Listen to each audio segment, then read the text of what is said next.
My name is Sarah Mitchell, and for 15 years, I poured my heart and soul into building Harrison Enterprises from a modest tech company into an industry powerhouse. When I started as a junior software developer, fresh out of college, old Mr. Harrison saw something in me that others missed. While most saw a quiet girl from a small town in Ohio, he recognized raw talent and determination. "You remind me of myself when I was younger," he told me during my first performance review. "Always thinking 3 steps ahead, always seeing possibilities others miss." Those words became my anchor through countless late nights, debugging code, marathon project meetings, and endless client presentations. Year after year, I climbed the ranks, from developer to team lead, then to project manager, and finally to chief technology officer. Every promotion was earned through sweat, innovation, and an unwavering dedication to the company's success. Under my leadership, our software division transformed from a struggling department into the company's main revenue generator. I pioneered our shift to cloud computing before our competitors even understood its potential. My team developed the proprietary algorithms that would eventually become our flagship product, Harrison Cloud. But everything changed when old Mr. Harrison had his stroke. I remember that day clearly. I was in the middle of a client meeting when my assistant burst in, face pale. "Mr. Harrison, hospital. It's serious." The next few weeks were a blur of hospital visits, emergency board meetings, and desperate attempts to keep the company running smoothly while our founder and CEO fought for his life.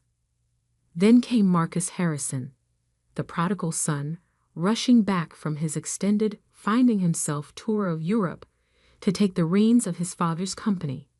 I had met Marcus a few times over the years, usually at company holiday parties where he'd make brief appearances before disappearing to whatever exotic location caught his fancy that month. From day one, Marcus made it clear he had different plans for Harrison Enterprises. "We need to modernize," he declared in his first board meeting, dismissing 15 years of steady growth and innovation with a wave of his manicured hand.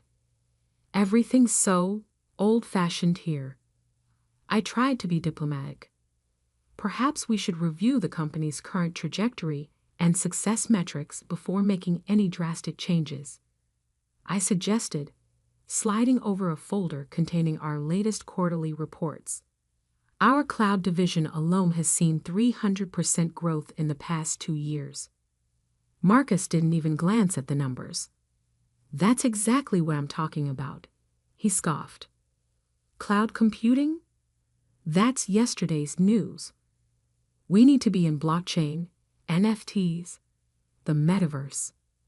Over the next 6 months, I watched in horror as Marcus systematically dismantled everything we had built. He hired a parade of flashy consultants, each with their own revolutionary vision for the company. Long-standing client relationships were neglected in favor of chasing trending tech buzzwords. Valuable team members were pushed out, replaced by Marcus's former classmates from business school. Through it all, I tried to maintain stability in my department. I worked double shifts to keep our core products running smoothly while simultaneously trying to implement Marcus's latest, visionary directives. But I could see the writing on the wall. The final confrontation came on a rainy Tuesday morning.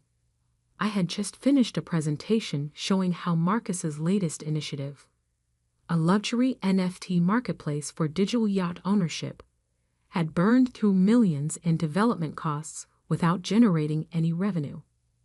"These numbers can't be right," Marcus snapped, his designer suit creasing as he leaned forward aggressively. "You're just too stuck in your old ways to see the potential." "The numbers don't lie, Marcus," I replied, keeping my voice steady. "We've lost 3 major clients this quarter alone. If we don't course correct, he cut me off, standing up so abruptly his chair toppled backward. "The only thing that needs correcting is you. You're the problem here, Sarah. You and your outdated thinking are holding this company back." I maintained my composure, even as I felt 15 years of dedication being crushed under the weight of his contempt. "I've given everything to this company, Marcus. Your father—" "My father isn't here anymore," he shouted, face reddening. "This is my company now, and I don't need some small-town nobody telling me how to run it. You're fired. Get out." The office fell silent. Dozens of faces turned away, pretending not to witness my humiliation. I slowly gathered my things, my mind already racing ahead to what needed to be done next. As I reached the door, Marcus couldn't resist one final jab. "Good luck finding another job at your age. Maybe try something more your speed, like teaching basic computer skills at the local library." I turned back, meeting his smug gaze with a calm smile that seemed to unnerve him slightly. "Thank you for the suggestion, Marcus, but I already have something lined up." What Marcus didn't know, what none of them knew, was that 5 years ago, I had started my own company on the side. Atlas Industries began as a small consulting firm, leveraging my expertise in cloud computing to help other companies modernize their infrastructure. While Harrison Enterprises had my loyalty during business hours, my nights and weekends were devoted to building something of my own. Those basic computer skills, Marcus mocked, had attracted an impressive client roster. Under the guidance of my carefully chosen CEO, who served as the public face of the company while I remained a silent owner, Atlas Industries had grown into one of the most respected names in enterprise cloud solutions.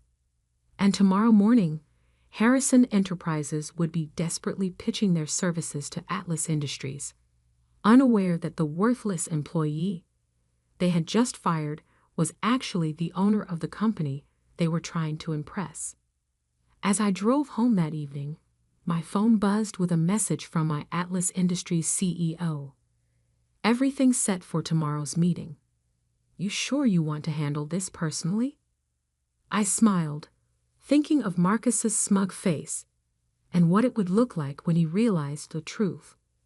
"Absolutely," I replied. I wouldn't miss this for the world. The Atlas Industries headquarters occupied the entire top floor of the city's most prestigious office building. Floor-to-ceiling windows offered breathtaking views of the skyline, while the minimalist decor spoke of quiet confidence rather than flashy excess. I stood in my private elevator, watching floor numbers tick upward, mentally preparing myself for what was about to unfold. "Good morning, Ms. Mitchell." My assistant Emma greeted me as I stepped out. After 5 years, she was one of the few who knew both sides of my life. The silent owner of Atlas Industries and the now former CTO of Harrison Enterprises. The Harrison team arrived 15 minutes ago. Mr. Marcus Harrison is quite vocal about the wait. I smiled, adjusting my tailored blazer. Gone was the intentionally understated wardrobe I'd worn at Harrison Enterprises. Today, I dressed the part of a CEO who could make or break a company's future. "How long have they been waiting?" 20 minutes, Emma replied, a hint of amusement in her voice. "Mr. Harrison has mentioned his important position approximately 7 times. Well, I checked my reflection in the brushed steel walls. Let's not keep them waiting any longer." The main conference room fell silent as I entered. Marcus stood at the head of the table, mid-rant about the disrespect of being kept waiting. His new VP of Sales, Derek, a former fraternity brother he'd hired to replace our veteran sales director, sat nearby, fumbling with presentation materials. Several board members, including Thomas Chen, who'd always supported Marcus despite his reckless decisions, occupied the other seats. Finally, Marcus exclaimed, not bothering to hide his irritation. Do you have any idea who we? His voice died in his throat as I walked to the head of the table. The color drained from his face so quickly, I thought he might faint. Sarah? He choked out my name like it physically pained him. Good morning, gentlemen. I kept my voice professional, setting my briefcase down with a quiet click that seemed to echo in the stunned silence. I apologize for the delay. Shall we begin discussing Harrison Enterprises' proposal to Atlas Industries? Derek dropped his presentation remote. Thomas Chen's mouth opened and closed without producing sound. But Marcus looked like he'd seen a ghost. This is impossible, he stammered. You can't be. Where is Richard Stone? We're supposed to meet with the CEO of Atlas Industries. I sat down, nodding to Emma, who began distributing folders. Richard Stone is an excellent CEO, but he reports to me. I'm Sarah Mitchell, founder and owner of Atlas Industries. I paused, enjoying the way Marcus seemed to shrink with each word. Though you might remember me better as the small-town nobody you fired yesterday. The silence that followed was absolute. Marcus had gone from pale to ashen, his designer suit suddenly seeming like an ill-fitting costume. Derek was frantically flipping through the documents Emma had distributed, his sales bravado completely evaporated. This isn't possible, Marcus repeated weakly. Atlas Industries is $1 billion company. $1.7 billion as of last quarter's valuation, I corrected him. Though I suppose someone stuck in their old ways like me shouldn't brag about numbers. Thomas Chen found his voice first. Sarah, all these years, while you were our CTO, I built Atlas Industries in my spare time, I confirmed.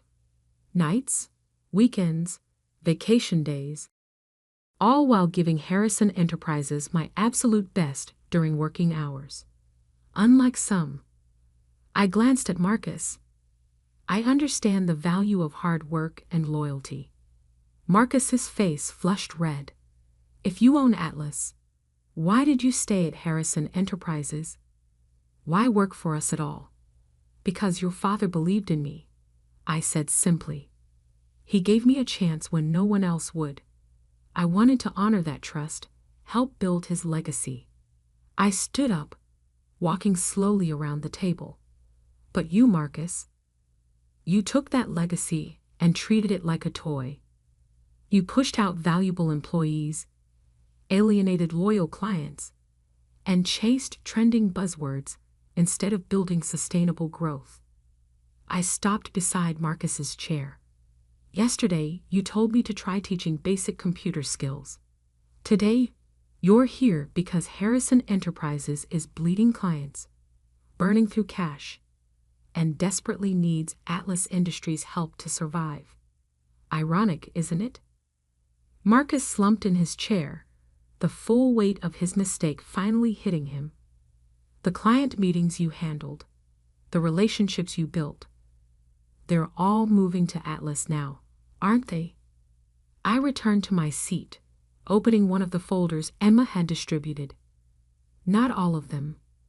Only the ones who recognize the value of working with a company that puts their needs first.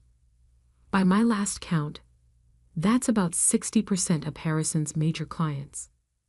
You can't do this, Marcus protested, but his voice lacked conviction. It's not fair. Fair. I raised an eyebrow. Like how you treated the employees who built your father's company. Like how you dismissed 15 years of my dedication because you thought I was beneath you. I pulled out a document and slid it across the table. Here's what's going to happen. Atlas Industries is prepared to acquire Harrison Enterprises. The terms are non-negotiable. You can either accept our offer or watch as your father's company continues its decline under your leadership. You want to buy us out? Thomas Chen asked, already reaching for the document. Not quite, I corrected him. Atlas Industries will assume control of operations. Marcus will step down as CEO, effective immediately. The board will be restructured, and the company will return to the principles that made it successful under Mr. Harrison's leadership. Marcus shot to his feet, his chair clattering backward. You can't do this. I won't let you. Marcus, Thomas Chin cut him off sharply. Sit down and be quiet. You've done enough damage. He turned to me, his expression grave. The terms of this offer, they're more generous than we deserve. I'm not doing this for revenge, I said quietly. Your father built something meaningful, Marcus. Something that provided jobs, supported families, created real value in the world. I won't let you destroy that because of your ego. The next hour passed in a blur of signatures and legal requirements. Marcus sat in stunned silence as his authority was stripped away piece by piece. When it was done, when Harrison Enterprises officially became a subsidiary of Atlas Industries, I stood to conclude the meeting. One last thing, I said, looking directly at Marcus. Clear out your office by the end of the day. Emma will show you out. As they filed out of the conference room, I heard Derek mutter to Marcus, Dude, you fired the wrong person. Standing at the window, watching the city spread out below, I felt no satisfaction in Marcus's humiliation. This wasn't about revenge. It was about protecting what his father had built, about ensuring that good people didn't suffer because of one man's arrogance. Emma appeared at my side with a coffee. Was it worth it? Keeping Atlas a secret all these years. I thought about old Mr. Harrison, still recovering in his hospital bed. I thought about the employees at Harrison Enterprises who could now stop worrying about their jobs. I thought about the clients who would continue receiving the quality service they deserved. It wasn't about keeping secrets, I said finally. It was about building something meaningful, something that could make a difference when it really mattered. Little did I know, this was just the beginning. Marcus might have been defeated, but he wasn't done fighting, and what he did next would force me to defend not just Harrison Enterprises, but everything I had built. Marcus Harrison might have lost control of his company, but wounded pride can be dangerous. I should have known he wouldn't accept defeat gracefully. The first attack came 3 days after the acquisition. I was reviewing quarterly projections when Emma burst into my office, her usual composure shattered. Sarah, you need to see this. She handed me her tablet, open to a major tech news website. The headline made my blood run cold. Atlas Industries, ACQUI, Titanium of Harrison Enterprises, NDRNVESTIGATL, for INSIDER Trading. The article, citing anonymous sources close to the situation, suggested I had used my position as CTO to manipulate Harrison Enterprises' value, making it vulnerable to Atlas's takeover.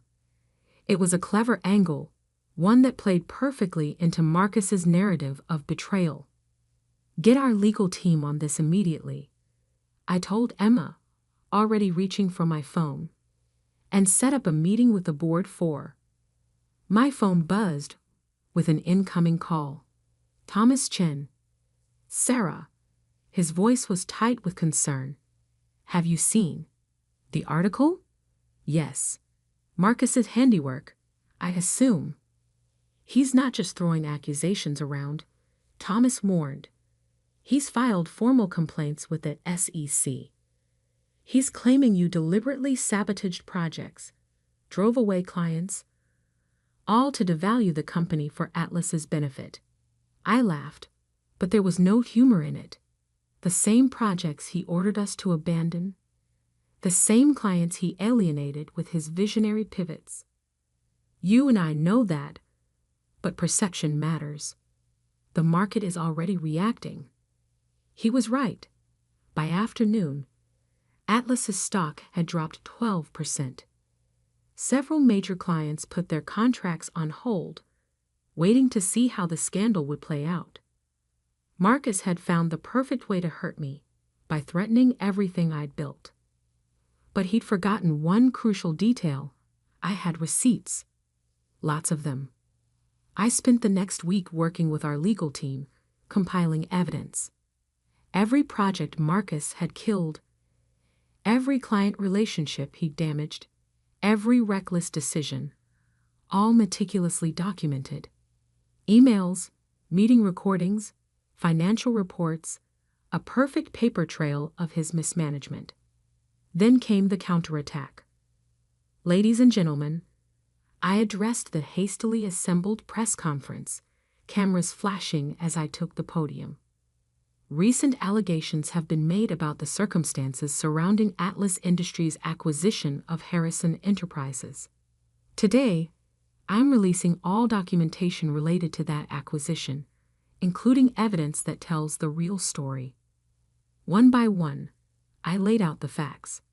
Marcus's decision to abandon profitable product lines for speculative ventures, the mass exodus of experienced employees, the millions wasted on his NFT marketplace and other failed initiatives, each point backed by irrefutable evidence.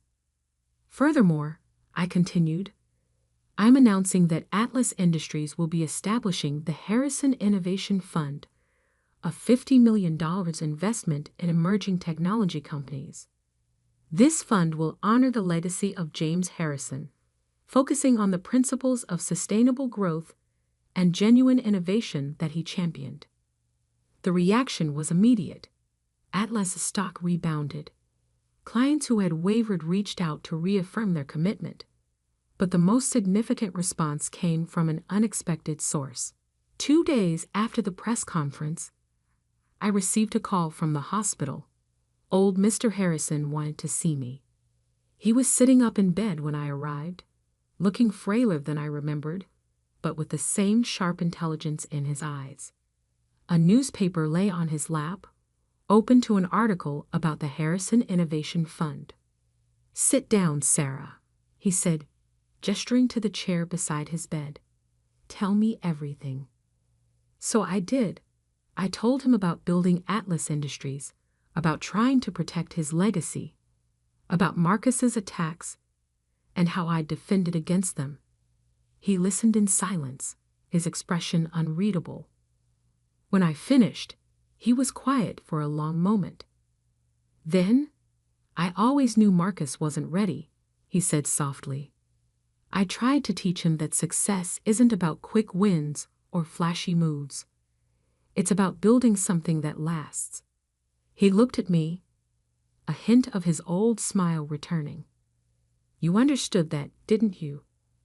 "I had a good teacher," I replied, feeling tears prick at my eyes. He reached for my hand, his grip surprisingly strong.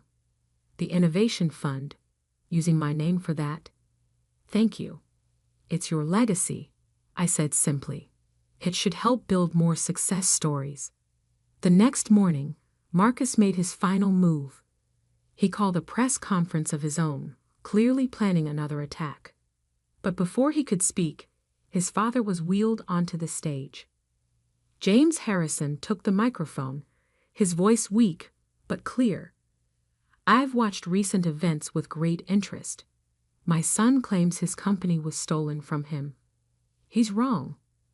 Harrison Enterprises wasn't stolen, it was saved. Saved by someone who understood its true value, who protected its legacy when others would have squandered it." The room erupted in camera flashes as Marcus stood frozen, watching his last attempt at revenge crumble. "Sarah Mitchell," Mr. Harrison continued, "has my full support and gratitude. The Harrison Innovation Fund she established proves what I've always known. She understands that true success isn't measured by quarterly profits or trending technologies, but by the positive impact we create in the world." Marcus left the stage without a word. It was the last time I saw him in person, though I heard he started a cryptocurrency venture in Miami that failed within 6 months. 1 year later, I stood in the newly renovated Harrison Enterprises lobby, now a division of Atlas Industries. The building had been modernized, but we'd kept the core elements that made it special, including the wall of employee photos that Mr. Harrison had always maintained. "Ms. Mitchell?" A young developer approached, clutching a laptop. "I had some ideas about improving our cloud infrastructure, if you have time to look." I smiled, remembering another young developer who'd once nervously pitched ideas to a CEO who took the time to listen. "Of course. Let's hear what you've got." The Harrison Innovation Fund has since helped launch dozens of successful startups. Old Mr. Harrison serves on its advisory board. His health improved enough for part-time work. And me, I still keep my old Harrison Enterprises ID badge in my desk drawer, not as a reminder of Marcus's humiliation, but as a reminder that success isn't about revenge or proving others wrong. It's about building something meaningful, something that outlasts personal victories or defeats. Sometimes the best response to those who underestimate you isn't to prove them wrong immediately. It's to build something so significant that when they finally realize their mistake, it doesn't matter anymore. As for that small-town nobody Marcus once mocked, she now runs a technology empire worth billions. But more importantly, she's creating opportunities for other nobodies to prove their worth, just as old Mr. Harrison once did for her. Because in the end, that's what real success looks like, not tearing others down, but building others up. And that's a legacy worth protecting.